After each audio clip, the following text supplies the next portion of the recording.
Yes, children. Now our next topic is properties of bases. That how bases react with metals and non-metallic oxides and acids that we have learned in the acids also.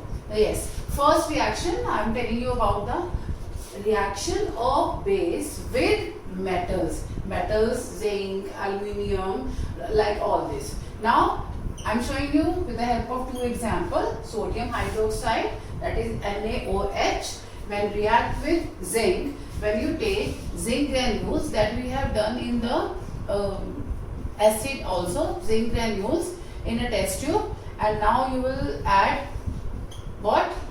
NaOH, sodium hydroxide. Now you start heating it. What you see, you will see that reaction will take place, and after the reaction of metal and base, salt and hydrogen gas is evolved. Now NaOH, when react with zinc, when we warm it, the test tube in which we have added all zinc, sodium hydroxide and zinc. Now salt, sodium zincate. Sodium zincate is formed and hydrogen gas is evolved. Now I am showing you the reaction of sodium hydroxide with aluminium also. Now sodium aluminate and hydrogen gas is evolved. In this way bases react with metals. Now the second reaction I am telling you about the how bases react with, and look at here very carefully, non-metallic oxides. Non-metallic oxide means oxide that is with non-metal, and or you can say with acidic oxide. As you know, non-metallic oxide, CO2, SO2, SO3, all these are what? All these are acidic in nature. That's why we can say, if I say reaction with non-metallic oxide or reaction with acidic oxide, you will show the same reaction. Now let me explain with the help of one example. Sodium hydroxide, when react with carbon dioxide, sodium carbonate and water is evolved. Now if you have to write the reaction of what, that is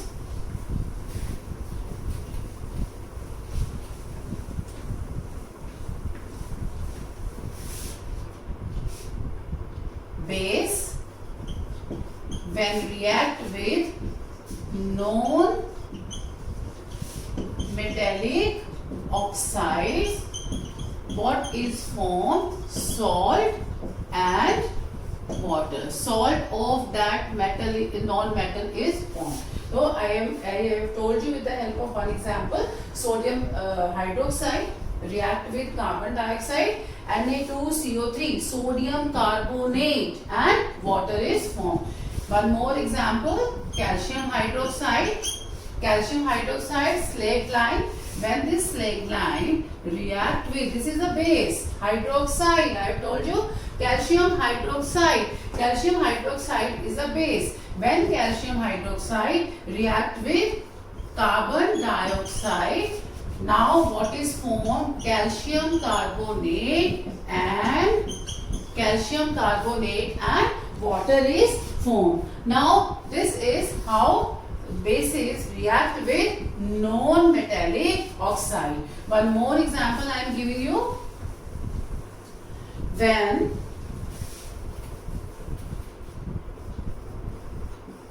sodium hydroxide react with what? That is the sulfur dioxide. It is again non-metallic oxide. Sulfur dioxide, what is formed?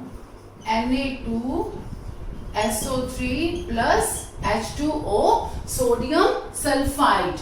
Sodium sulfide is formed. What is this? Na2SO3. I have told you again, I am repeating this reaction. Sodium hydroxide react with sulfur dioxide, sodium sulfide. Na2SO3 and water. These are the products formed when bases react with non-metallic oxide, or you can say acidic oxide. So here if you were asked a question, that is what is the nature of non-metallic oxide, you can say they are acidic. And what is the nature of metallic oxide? If I say Na2O, metallic oxides, MgO. If I write here MgO, this is what? This is metallic oxide. What is the nature of metallic oxide? They are basic in nature. This is how the bases react with what? Bases react with non-metal. Now the next reaction, till now we have done two reactions. That is how bases react with metals. When bases react with metal, what they form? They form salt and hydrogen gases evolve. Second, we have done how the bases react with non-metallic oxide. Then again salt, but water is formed. Now the next reaction is reaction with third, reaction of base with acids. Reaction of base with acid, that how bases react with acid, and this process, the reaction of base with acid, is called neutralization. Very important reaction that we have learned under the properties of acids also. Now NaOH plus HCl, NaOH, sodium hydroxide,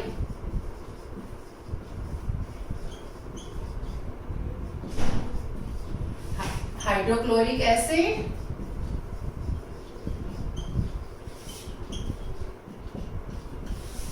when they react, what is formed?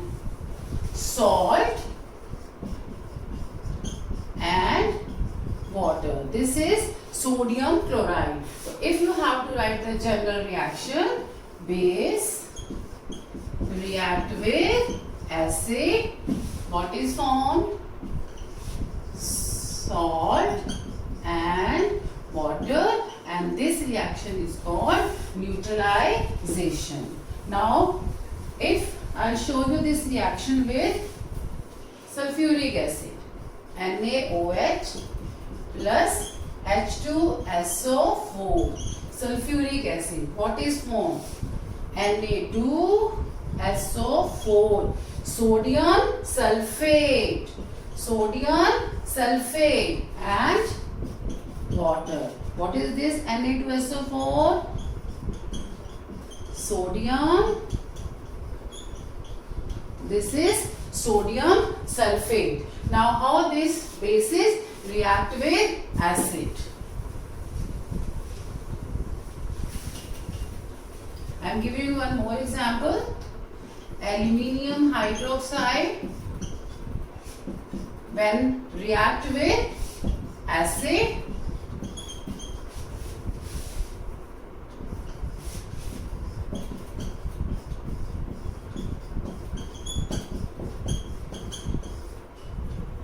aluminium hydroxide when react with sulfuric acid, now what is formed? That is the aluminium sulfate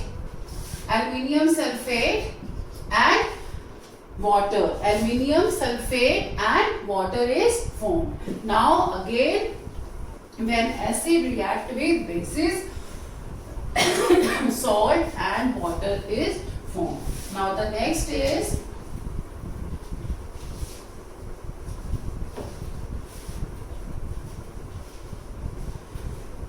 this is how bases can react with metals, non-metallic oxide, and what the reaction of acid with base. Now the next is what? That is what are strong bases and weak bases. Now till here we have discussed the properties of bases. What are strong bases? If I say NaOH is a strong base, KOH is a strong base, then what is the difference between these two? Strong and weak bases. Strong and weak bases. As I have told you earlier also, when bases dissolve in water, when you dissolve base in a water or all the bases in aqueous solution, what they produce? They produce OH ions. Now the concentration of OH ions will tell about that whether a particular base is strong base or weak base. If the OH ion produced are in large amount, if the concentration of OH ion is large in any solution, then it is a strong base. If the OH ion produces less, then it is a weak base. If I say sodium hydroxide, potassium hydroxide, what are these? These are the example of strong bases, as in water they dissociate completely to produce what? To produce OH ions. To produce OH ions. Similarly here also, in water, what they produce? They produce large amount of OH ions. But weak bases means they produce less amount of. If I say calcium hydroxide, this is an example of what? This is an example of weak base, as they will not completely ionize, they will not completely dissociate to produce OH ion. Partially they dissociate to produce OH ions. That's why they are called weak bases. For example, I am giving you calcium hydroxide. First, for the dissociation of weak bases, we'll show it with the help of like this. Because now these weak bases will not dissociate completely. They will produce very less amount, and this reversible arrow is to show some amount of undissociated molecules will remain in the solution. That's why they are, because they partially dissociate to produce OH ions, that's why what? That's why they are weak bases. Calcium hydroxide, ammonium hydroxide, these all are the example of weak bases and strong bases. Now in the solution of the strong bases, there are only what? There are only the OH ions are there. But in the solution of weak bases, OH ions are also there, but with also that the undissociated molecule of base is also there. That's why they are called weak bases. Yes, from this discussion we can conclude that metal hydroxide are bases. Metal hydroxide, NaOH, KOH and CaOH twice, these are metal hydroxide, they are bases.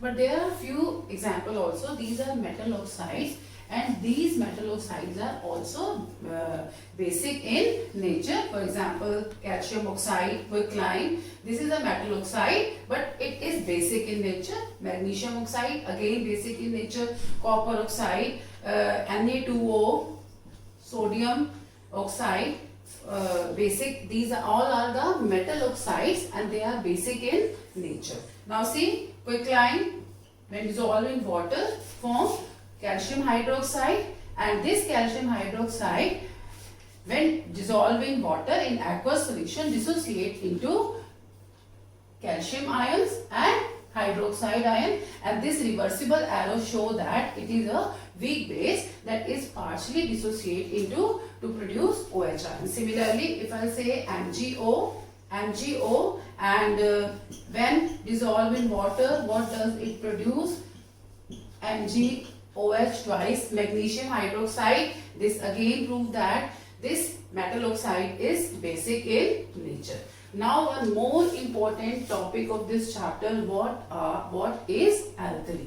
What are alkalis? Now bases which are dissoluble in water, which can dissolve in water and they can produce OH ion, these are called alkalis. And sodium hydroxide, potassium hydroxide, sodium hydroxide, potassium hydroxide, ammonium hydroxide, calcium hydroxide, all these are what? All these are called alkalis. Why they are called alkalis? Because these are the bases which are soluble in water. You can say that alkalis all alkalis are what? All alkalis are bases. Bases, as I have defined them also, bases which are soluble in water. It means all alkalis are bases, but all bases are not alkalis. सभी base alkali नहीं होंगे. क्यों नहीं होंगे? Only that bases are alkali that are soluble in water. This is all about the topic bases and their properties. Now I will tell you about the, if I will say that OH ion concentration is high, then it is a strong acid. Yes. Now our next topic is how strong are the solutions of acids and bases. As in the previous lecture I have told that if the concentration of OH ions when dissolved in water, if the concentration of OH ion is high, then it is a strong base. Similarly, if I say that concentration of H ion is more, then it is a strong acid. And OH ion concentration is less, then it is a weak base, and H ion concentration is less, then it is a weak acid. But how we can get that whether a particular solution, to what extent it is strong or weak. Now we can determine it with the help of another term, that is called pH. Now Danish biochemist S.P. Sørensen, he has given the term, the strength of acidity of a solution can be expressed in terms of a parameter called pH. pH means what? That is the power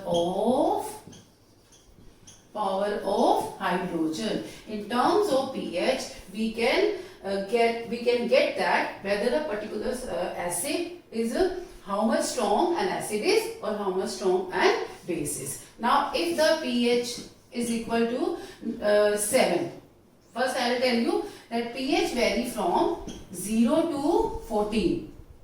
0 to 14. For that purpose, we will use the pH scale. Now on the pH scale, there is a concentration very